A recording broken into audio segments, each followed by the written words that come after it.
2 weeks before Christmas. My phone vibrated once on the kitchen counter. It wasn't loud. It wasn't urgent. Just enough to be noticed. I was standing there, not doing anything in particular. When it happened, it wasn't a call. It wasn't a notification. Just a single message. Unknown sender. No name attached. Only one sentence. "They're using you." I looked at the screen, longer than I needed to. My thumb hovered, already prepared to delete it. Spam. That was my first thought, but my finger didn't move. I stayed where I was. I can't fully explain why. There was no shock, no sudden realization. It felt quieter than that, like something I had been carrying, without naming it, had finally been placed in front of me. Another line appeared. "A harness fits only where consent has been given." I read it once, then again. The words didn't settle into meaning. Not yet. Still, I didn't delete the message. There was a video attached. I noticed my shoulders hadn't relaxed. My breathing stayed shallow. I hadn't pressed play yet. When I did, the screen filled with my parents' living room, the house I was still paying the mortgage on. The camera angle was slightly off. Not hidden. Not careful. Just placed, as if someone had set it down, without much thought, and walked away. My father was sunk into his leather recliner. His posture told me he had been there for a while. Comfortable. Settled. My mother held a wine glass, moving it slowly, as if there was no rush. My younger brother lay across the couch, shoes still on, feet stretched out. The couch dipped under his weight. They were laughing. Not the controlled laughter they used when I visited. Not the polite tone that usually followed a favor. This was loose, unmonitored. "Honestly," my mother said, "she's just so practical." My brother laughed immediately. The timing was automatic, effortless. My father lifted his glass. "To Rosalind's bonus," he said. "Aspen is going to be amazing." My jaw tightened, before I realized it had. Then my brother shrugged. "Well, as long as our workhorse keeps pulling." The screen didn't change, but my eyes did. The image blurred, not all at once, just enough to soften the edges. Somewhere inside me, something shifted. No snap, no break, more like a release that had been waiting for permission. I didn't sit down. I didn't speak. I stayed standing in the kitchen, phone still in my hand. Am I wrong for wanting to stop financially supporting my family? If you were in my position, what would you do? The video had been filmed from outside the circle, not from the couch, not from the table, from a distance. The perspective of someone who wasn't meant to be included. When the video ended, I didn't replay it. I didn't turn the screen off either. I stood there longer than necessary. Nothing happened. No new messages. No sounds. Just the hum of the refrigerator and the faint tick of the clock. I wasn't angry. My hands weren't shaking. I noticed my fingers were still tense though. They hadn't loosened yet. It felt like a cord that had been pulled tight for years had finally eased. Not gone. Just no longer straining. The clock above the stove read 11:07 p.m. On the counter, an unwashed coffee mug, a plate from dinner, simple pasta I never got around to cleaning up. I looked at them, and then away. The video replayed in my head. My father's recliner. I remembered choosing it, comparing options, looking for something durable. I had paid for it. The wine glasses in my mother's hand. I had suggested the upgrade. They felt thin when I first held them. Elegant. I covered the cost. My brother's shoes on the couch. Before, I would have said something. Not because I wanted control. Because I knew. If something got damaged, I'd be the one handling it. They were laughing. The sound stayed with me. It wasn't the voice they used at family dinners. It wasn't the careful, "Thank you so much" tone. There was no restraint. Practical. The word settled slowly. It was meant to be praise. But in that room, in that moment, it carried weight. Practical meant I didn't buy things for myself. Practical meant I postponed what I wanted. Practical meant when someone needed money, mine was available. I had always thought that was just who I was. At least, that's how it had been explained. Workhorse. My brother had said it lightly, like a joke that didn't need checking. I didn't know what to do with the word yet, but I noticed. My chest felt cooler, heavier. I didn't press play again. Instead, my thoughts drifted backward. I was 25. I had just started saving. I remember how long it took to feel comfortable seeing money sit untouched. I was looking at flights to Italy. Nothing extravagant. A budget airline. Carefully chosen hotels. Trains instead of taxis. Even then, it felt like a decision. I sat in front of my laptop, booking screen open, for a long time. My hands were still. Then my phone rang. It was my mother. My brother had been in an accident. He wasn't seriously hurt, but the car was badly damaged. Insurance wouldn't cover everything. They were short on the repair costs. "I don't know what to do," she said. Her voice shook. I didn't question it. I didn't ask for details. "How much do you need?" I asked. The number landed heavily. It matched, almost exactly, what I had saved for Italy. My finger hovered over the cancel button. I noticed the pause. Just a second. Family comes first. They need help. Travel can wait. The thought came easily. Too easily. I sent the money. Afterward, my mother thanked me. Again and again. She said they wouldn't have managed without me. I remember the call ending. I remember the quiet after. I think I felt proud. At least, I did back then. The memory faded. I was back in the kitchen. Still standing. Still quiet. My phone rested in my hand, like it had weight now. I looked at the message again. The sentence about consent. I still couldn't explain it, but something in me had already started to move, as if it understood. For the first time, I wondered, if that message had never arrived, where would I be right now? What would I be planning? And what would I still be saying yes to, without thinking? That night, sleep never really arrived. I went through the motions. A shower, brushed teeth, lights off. Each step happened in order, but the sequence never reached rest. It wasn't racing thoughts. It felt like the step called sleep had quietly been removed. I turned on a small lamp and sat down on the couch. The room felt larger at night, not emptier, just less occupied. I opened my laptop. Logging into my bank account was something I had done many times before. This time, my fingers moved more slowly. A verification code arrived. I typed it in. The screen refreshed. Transaction history. I scrolled. What I had always labeled necessary expenses appeared without context. Just numbers. Money leaving my account. Again and again. $2,500. Every month. The mortgage. The house was in my parents' names. The payments came from mine. I noticed my shoulders lift slightly as I read the number. They stayed that way. $700. My father's car payment. $500. My mother's membership fees. $1,000. My brother's living expenses. Then there were the others. Repairs. Medical bills. Moving costs. Always framed as temporary. Always urgent. Always accompanied by the same language. Just this once. Today. Please. The pattern wasn't neat. The timing shifted. But the gaps were never long. Whenever my own calendar cleared, something appeared. An accident. A bill. A situation that needed handling. A thought surfaced. Was it coincidence? I felt it rise, then pressed it down. I didn't have proof. I didn't like speculation. So I didn't accuse. I kept looking. I clicked through recipient names. Father, mother, brother. Repeated. Sometimes, my mother's sister appeared. When I had asked before, the answer had been simple. She can't cover it right now. I leaned back and closed the laptop.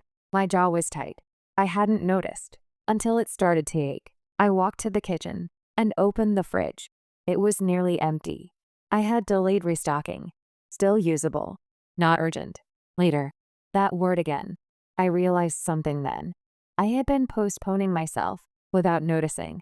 Groceries. Time. Rest. All of it had been framed as optional. I returned to the couch and pulled a notepad closer. This time, I didn't rely on the screen. I wrote everything down. Dates. Amounts. Writing made the numbers heavier. On paper, they stopped being abstract. As I wrote, memories slipped in. The Italy booking page. The moment my finger hovered. My mother's shaking voice. My father's quiet pause before asking. I had believed. I was choosing. Looking at it now, it felt different. Less like a decision. More like momentum. My phone buzzed. A message from my mother. Christmas Eve. 7 o'clock. Don't forget your dad's bourbon. And the roof estimate. Friday, please. A smiley emoji followed. I noticed my breathing change. Shorter. Higher. I didn't respond. Not because I was angry. Because something had sharpened. This wasn't one request. It was a structure. Urgency. Guilt. Family responsibility. Each message used a different entry point, but they all led to the same place. My mother chose her words carefully.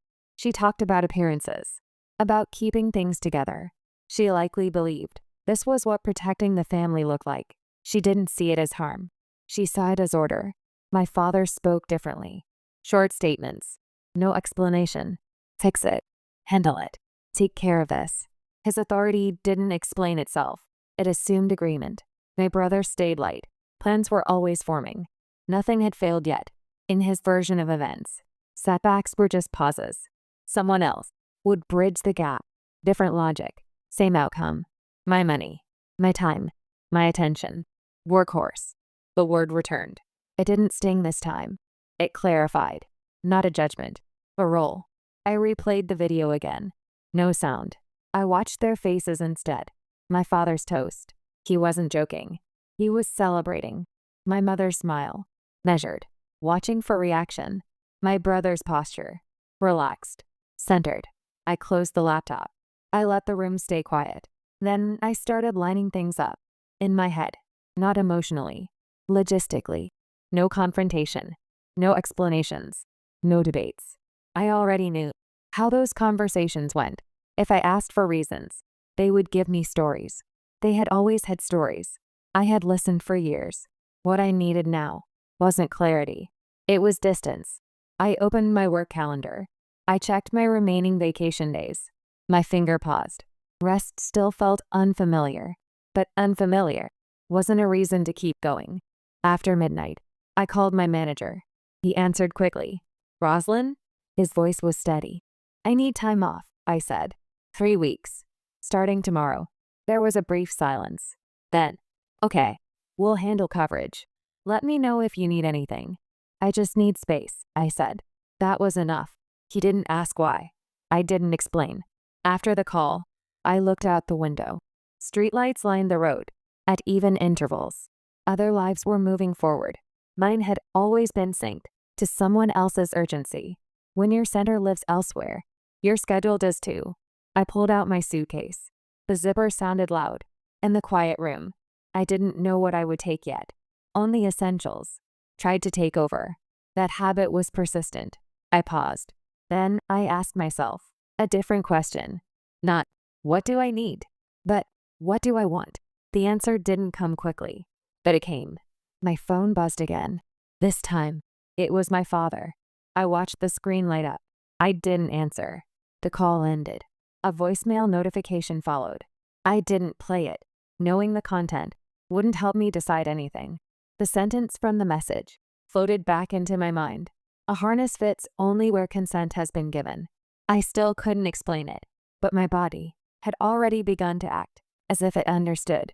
Not suddenly, not alert, just awake. My body had decided before my mind did.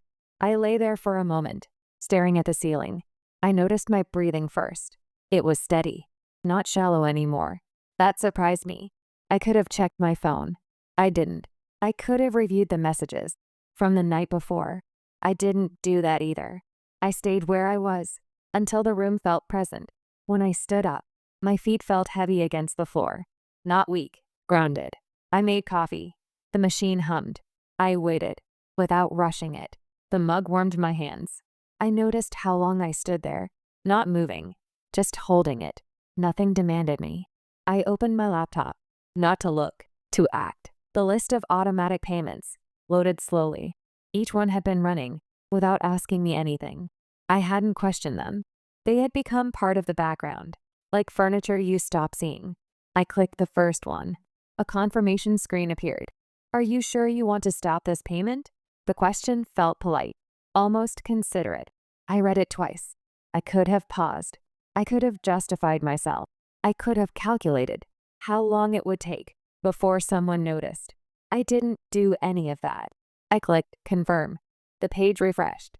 Payment stopped. No sound. No drama. I noticed my shoulders drop. Just slightly. Next payment. Mortgage. I hovered for a moment. This one had weight. Not emotionally. Structurally. Stopping it meant something would shift. I didn't know what. I didn't try to predict it. Prediction had kept me stuck before. I clicked confirm. The screen updated. Next. Car payment. Stop. Next. Membership fees. Stop. Next. Living expenses. Stop. Each action was identical. The stories attached to them were not. I didn't revisit those stories. Revisiting would have slowed me down. When the list was finished, I logged out. I closed the laptop and placed it on the table. Carefully. Nothing happened. No immediate reaction. The room stayed quiet. That felt important. I picked up my phone. I didn't block anyone. Blocking would have been loud. Final. Instead, I changed my settings. Calls silenced. Message previews hidden. Notifications minimized. I could still receive things. I just wouldn't be pulled the moment they arrived. For a second, I wondered if this was avoidance. The thought passed. Avoidance runs away. This stayed in place. I had always been available. Availability had never been neutral. It created expectation. Expectation hardened into entitlement. Choosing unavailability was not abandonment. It was adjustment. I opened my email and wrote to the property manager. Short message. Professional tone. I requested a lock change. Reason. Security. Nothing else. I reread the message. It didn't ask permission.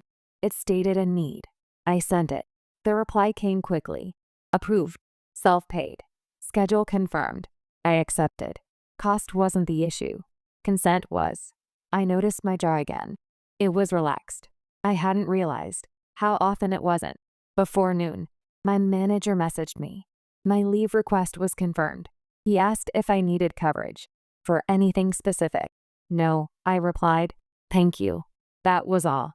Work had rules. Clear ones. Availability was negotiated. Boundaries were normal. I had always respected that. I just hadn't applied it elsewhere. In the afternoon, I pulled my suitcase out again. The zipper caught slightly. I adjusted it. I didn't rush. I laid clothes out on the bed. My first instinct was to reduce only what was necessary. That voice was familiar. I paused. Then I chose differently. I packed what felt comfortable, not optimal. Comfortable. My phone lit up. My mother's name. I watched it ring. My chest tightened briefly, then loosened. I let it go. A voicemail notification followed. I didn't open it. Content wasn't required for this decision. Later, a message arrived from the property manager. The locks had been changed. The new keys were available for pickup. I read the message twice. The words felt ordinary, but the effect wasn't. I looked around the apartment, the walls, the door. This space was mine. No one else lived here. And yet, I had always behaved as if entry was assumed. That evening, I booked my flight. I didn't filter by cheapest. I filtered by timing. Connections. Best. I noticed how easy the choice felt. After I confirmed the booking, the email arrived. My name at the top. Rosalind Parker. Not attached to anyone else. Just a passenger. That night, I slept. Not perfectly, but without anticipating anyone. Nothing broke while I slept. No emergencies appeared. No calls went unanswered. That couldn't wait. In the quiet, one thought surfaced. I wasn't pulling anymore. Workhorse. The word returned. Not accusing. Past tense. Christmas Eve came quietly. I was somewhere cold, where sound didn't travel far. Snow softened the edges of things. Lights felt distant. I leaned against the edge of a heated pool and watched steam rise into the air. Since arriving, I hadn't been checking the time as often. No one was waiting on me. No one needed managing. Still, that evening, I looked at the clock. 6 p.m. Normally, I would have been in my parents' kitchen by then, standing near the counter, watching the oven, making sure my father's glass never stayed empty for long, making sure my mother never had to ask, making sure my brother's complaints didn't reach a volume that needed intervention. My hands had always known what came next. I picked up my phone and turned it on. The screen filled instantly. No sound, just density. Missed calls. Messages. My mother. my father, my brother. The same names, stacked again and again. I didn't open them right away. I stayed where I was. I watched the snow fall. Distance wasn't escape. Distance was space. Eventually, I opened one message. Where are you? Then another. The key doesn't work. Of course it didn't. The locks had been changed. I hadn't told them. Telling would have required explanation. Explanation would have led to negotiation. Negotiation was where I always lost my footing. More calls came in. I didn't answer. The phone felt heavier in my hand, not because of guilt, because of habit. I opened the intercom app and brought up the camera feed. They were there, standing in the hallway, outside my door. My mother wore the cashmere coat I had bought her last Christmas. My father paced, weight shifting from foot to foot. My brother stood a little apart, hands in his pockets, impatience written into his posture. They stood close together, the posture of people who expected access, people who had never considered that access could be denied. My mother pressed the intercom button, once, then again, even without sound. I knew the rhythm. Short pauses, assumed response. My father not gently, not asking, the kind of knock used by someone who believed the door already belonged to them. My phone vibrated. A message from my brother. Mom's crying. Just answer. That word again. Crying. It had always been the fastest lever. I had been trained to respond to it, to stop it, to smooth things over. I placed the phone face down. I kept my hands in the warm water. My breathing slowed. I noticed how long it took for my chest to settle. I wasn't being cruel. I was unavailable. A thought surfaced.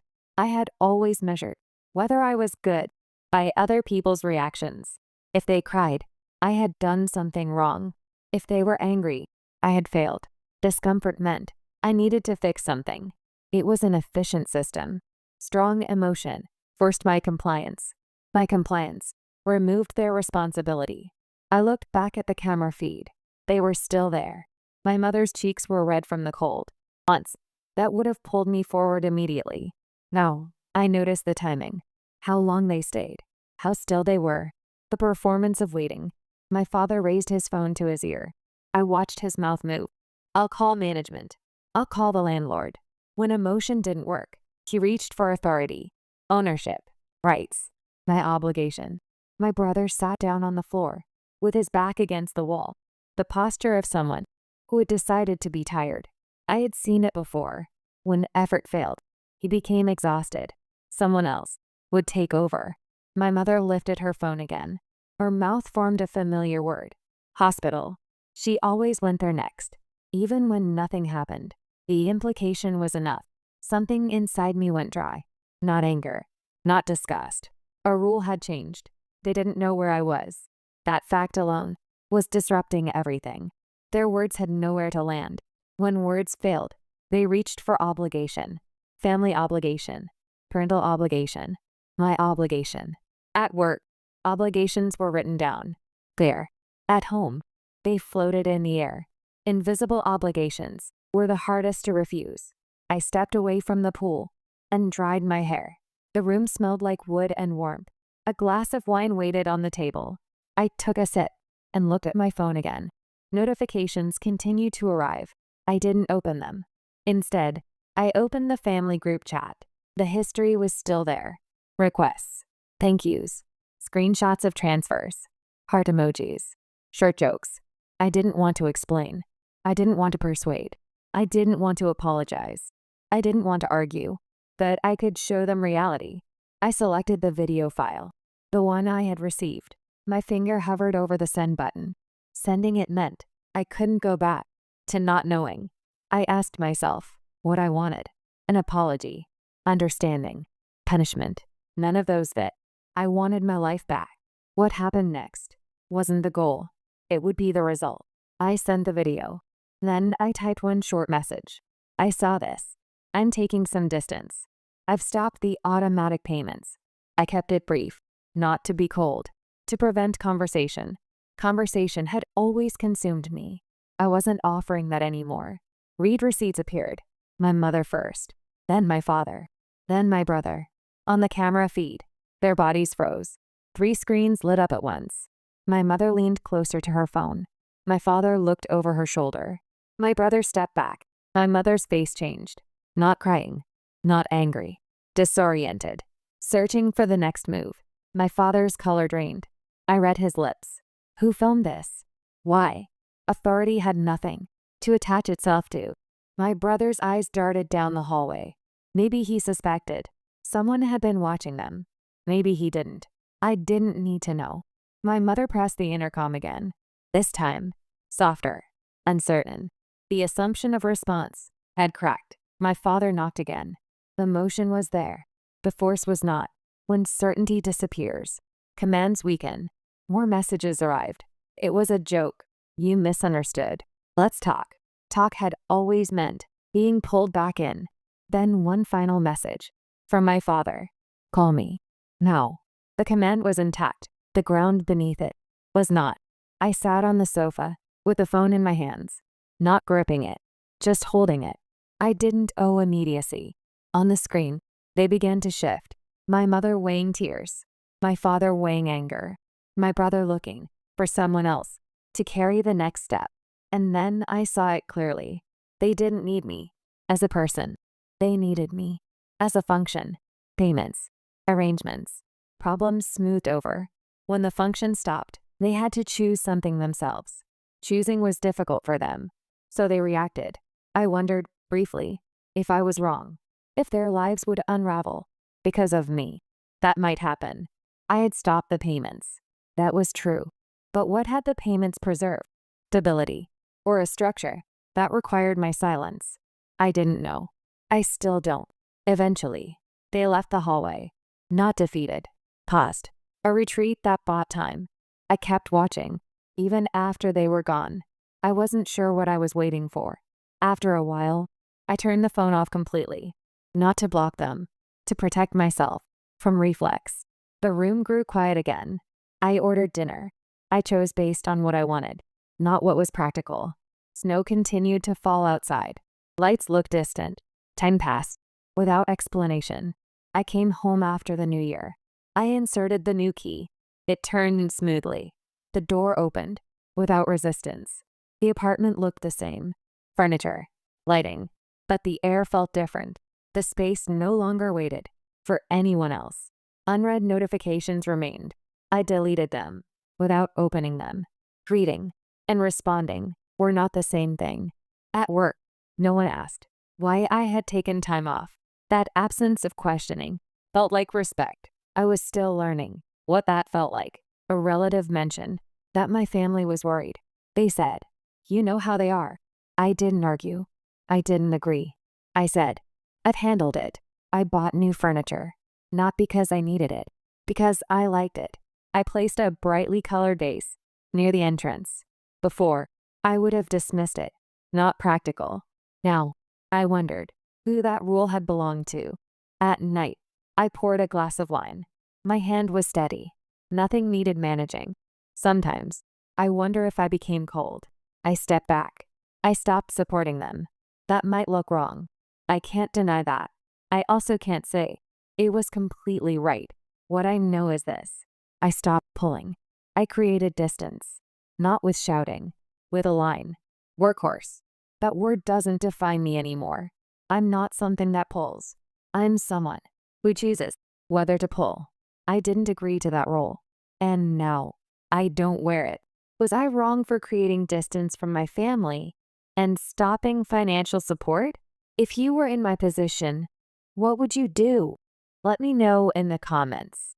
If this story helped you find the courage to draw your own line, please like, subscribe, and share. Was my choice wrong?